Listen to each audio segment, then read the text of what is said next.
উপস্থিত সাংবাদিক বন্ধুসকল, যোৱা 5 তাৰিখত আমাৰ কলেজত যি দুৰ্ঘটনা সংঘটিত হৈ গ'ল, সেই ঘটনা সঁচাকৈয়ে জঘন্যতম ঘটনা। ইয়াক আমি গৰিহণা দিছোঁ। ইয়ে আমাক শিক্ষক সমাজক কলংকিত কৰিছে। ইতিমধ্যে আমি থানাত এজাহাৰ দাখিল কৰিছোঁ আৰু প্ৰশাসনীয় বিভাগে তৎপৰতাৰে দোষীসকলক কৰায়ত্ব কৰিছে আৰু কিছুমানক ইতিমধ্যে জেল হাজতলৈ পঠিয়াইছে। আজি আমাৰ পৰিচালনা সমিতিৰ সভাপতি তেখেত আহি আমাৰ শিক্ষকসকলক লৈ এটা আলোচনাত মিলিত হৈছিল। তাতে সমাজৰ কেইজনমান সুচিন্তিত ব্যক্তি উপস্থিত হৈছিল।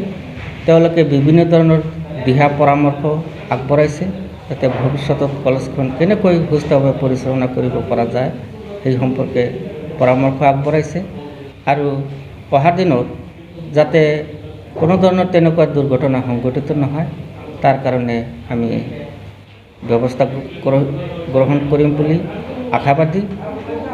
আমি এইখিনিতে ক'ব লাগিব যে দক্ষিণ শালমাৰা কলেজখন ব্ৰহ্মপুত্ৰ গৰাখহনীয়াৰ কবলত পৰি নতুনকৈ এখন ঠাইত স্থাপন কৰা হৈছে। এই কলেজখনত আন্তঃগাঁথনিৰ বহুত অভাৱ আছে।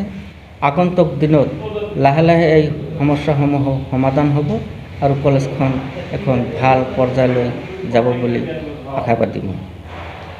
ইমান দিন হ'ল ঘটনাটা, আপুনি কোনো ধৰণৰ প্ৰতিক্ৰিয়া প্ৰকাশ কৰা নাই সংবাদ মাধ্যমত, কি ক'ব? আচলতে 5 তাৰিখত যি ঘটনা সংঘটিত হৈ গ'ল, দুদিনমান সেই লৈ মই ব্যস্ত থাকিবলগীয়া হ'ল। মানে থানা কাছাৰী এইবিলাক দৌৰা-দৌৰি কৰিব লগা হ'ল।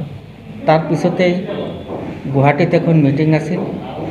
আমাৰ মাননীয় মুখ্যমন্ত্ৰী মহোদয়ে সেই মিটিঙত উপস্থিত আছিল। তাতে মোক যাব লগা হৈছিল, সেইকাৰণে দেৰি হৈছিল। শেষত কি আহ্বান জনাব? শেষত মই এইখিনি ক'ব বিচাৰিছোঁ যে আমাৰ কলেজখন যিহেতু গাঁও অঞ্চলত অৱস্থিত, সকলোৱে মিলিজুলি এই কলেজখন কেনেকৈ এখন উন্নত পৰ্যায়ৰ এখন সুস্থ পৰিৱেশ গঢ়িব পাৰোঁ সেইটোৱে কামনা কৰিছোঁ। চাওক, পূৰ্বৰে পৰা জানে এই সংক্ৰান্তে বিভিন্নজনৰ সামাজিক মাধ্যমত ফোন যোগে ইয়াক দুৰ্ভাগ্যজনক বা অঘটন আৰু এই ঘটনা নজিৰবিহীন ঘটনা, ইয়াক কেতিয়াও মানি ল'ব নোৱাৰি আৰু দোষীক কঠোৰৰ পৰা কঠোৰ শাস্তি যাতে ব্যৱস্থা কৰে সকলোৱে এই দাবী জনাই আহিছে। কিন্তু দেখা গৈছে যে দোষীৰ লগে লগে বহুত কলেজ নগৰৰ আজি বহুত নিৰ্দোষী মানুহ আজি পলাতক অৱস্থাত আছে, এক আতংকময় অৱস্থাত আছে। সন্ধিয়াৰ পিছত এটা ল'ৰা বা এটা মতা মানুহ পোৱা নাযায়, কেৱল আৰু কেৱল মাত্ৰ মাইকী মানুহে এই অঞ্চলত থাকে। সেই সংক্ৰান্তে আৰু যি কলেজৰ যি পৰিৱেশ, তাৰ নিৰাপত্তা, ছাত্ৰ ছাত্ৰীৰ টিচিং আৰু নন টিচিং ষ্টাফৰ নিৰাপত্তাক লৈ এক বৈঠকৰ আয়োজন কৰিছিল আজি মহাবিদ্যালয়ৰ অধ্যক্ষ আৰু জিবিৰ যিজন সভাপতি, আৰু আমাকো আমন্ত্ৰণ জনোৱা হৈছিল। আমি সেই মৰ্মে আহিছিলোঁ আৰু কেইবাটাও কথা আমি আগবঢ়াইছোঁ। তাৰ ভিতৰত অন্যতম হ'ল যে ছাত্ৰ ছাত্ৰী আৰু টিচিং আৰু নন টিচিং ষ্টাফৰ নিৰাপত্তাৰ কাৰণে 15 দিনৰ ভিতৰত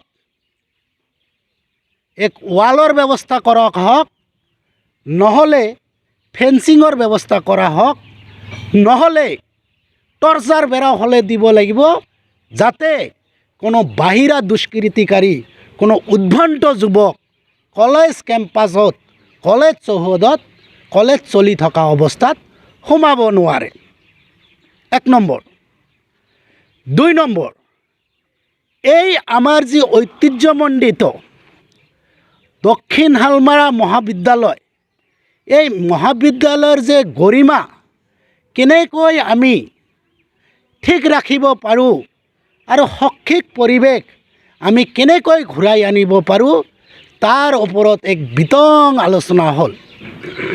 বিভিন্ন শিক্ষাবিদ, বিজ্ঞ মানুহ আহিছিল।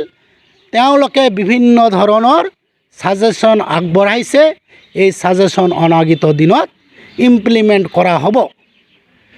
তৃতীয় নম্বৰ, যে আপোনালোকে জানে যে কলেজৰ মাটি লৈ বিভিন্ন ধৰণৰ অভিসন্ধি চলি আছিল, কিনা বেচা।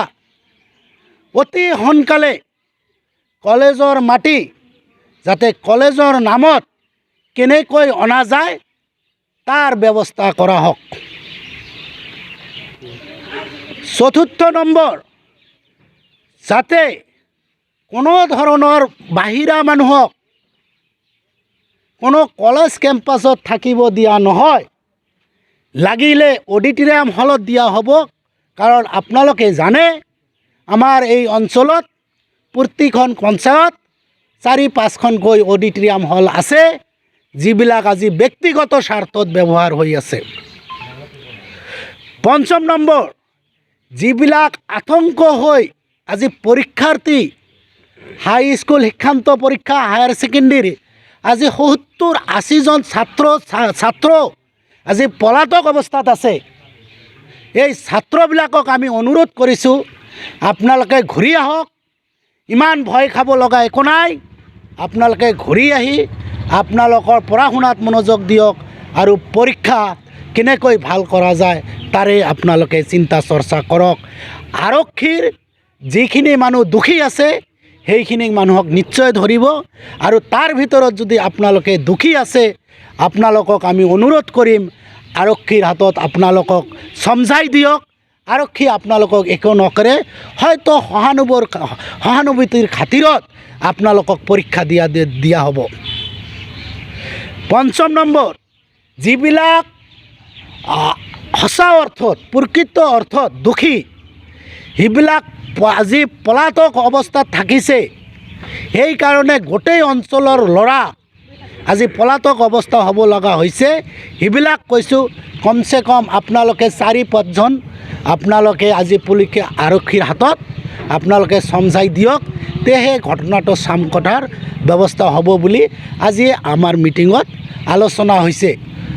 ষষ্ঠ নম্বৰ, ভুক্তভোগীৰ যিখিনি বেদনা, যিখিনি দুখ আমি শুনিলোঁ আৰু সমবেদনা জ্ঞাপন কৰিলোঁ, আৰু আশ্বাস দিয়া গ'ল কলেজ কৰ্তৃপক্ষ আৰু আমাৰ তৰফৰ পৰা যে যি স্তৰৰ আপোনালোকক ন্যায় দিবৰ কাৰণে যি স্তৰৰ কাম কৰিব লাগে সেই স্তৰৰ কাম কৰিম। সপ্তম নম্বৰ, যি স্থানীয় উদ্ভণ্ড যুৱক আৰু স্থানীয় মানুহৰ লগত কলেজৰ টিচিং নন টিচিং ষ্টাফৰ লগত অমিল হৈ আছে, ইয়াক অতি সোনকালে এক মেল পাতি ইয়াৰ এক আলোচনা বহিম, যাতে অনাগত দিনত যাতে কোনো ধৰণৰ উদ্ভণ্ডলি কাজ কাৰবাৰ কৰা নহয়, তাৰ বাবে সতৰ্ক থাকিম। ইয়াত আমি স্পষ্ট কৰি দিব খোজোঁ যে যিবিলাক দোষী সেইবিলাকৰ লগত কোনো ধৰণৰ কম্প্ৰমাইজ নাই, আৰক্ষীক কোনো ধৰণৰ অনুৰোধ নাই। যিবিলাক দোষী আৰক্ষীৰ যিখিনি কৰিব লগা আছে তেওঁলোকে কৰিব, আৰু যিবিলাক দোষী নহয় তেওঁলোকক ঘৰত আহিবলৈ আহ্বান কৰিছোঁ। আৰু যি বিভাজনৰ কথা আহিছিল, আমি ভাবোঁ ইয়াত যি সৰজমিন তদন্ত কৰি পাইছোঁ ইয়াত কোনো বিভাজন নাই। ইয়াত যি বিভাজনৰ কথা উকমুকনি বুলি কোৱা গৈছিল, কাৰণ শিক্ষক সমাজ এই সমাজ এটা জাতি, এই জাতিৰ ওপৰত কোনো জাতি নাই, গতিকে এই জাতিৰ ওপৰত আৰু কোনো ধৰণৰ বিভাজন নাই বুলি আমি আজি এই মিটিঙত সকলোৱে সন্মত প্ৰকাশ কৰিছোঁ। ধন্যবাদ। অসমবাসী তথা ডিমৰীয়াবাসীৰ বাবে সুখবৰ। কামৰূপ মহানগৰ জিলাৰ সোণাপুৰত স্থাপন ডিমছ হাস্পতাল এণ্ড নাৰ্ছিং হোম। উপলব্ধ বিভাগসমূহ: general medicine, gynaecology, general and laparoscopic surgery, orthopaedic surgery, paediatrics and neonatology, palliative medicine, pain clinic, dermatology, ENT, urology, দুৰ্ঘটনা আৰু জৰুৰীকালীন সেৱাৰ বাবে 24 ঘণ্টাই উপলব্ধ ডিমছ হাস্পতাল এণ্ড নাৰ্ছিং হোম। অত্যাধুনিক সা সুবিধাৰে পৰিপূৰ্ণ ডিমছ হাস্পতাল এণ্ড নাৰ্ছিং হোমত উপলব্ধ digital X-ray, 24 hours pathology, ECG, PAC clinic, 24 hours RMO doctors. ঠিকনা: বৰঘাট, সোণাপুৰ, কামৰূপ মহানগৰ জিলা। যোগাযোগৰ নম্বৰ 80090040080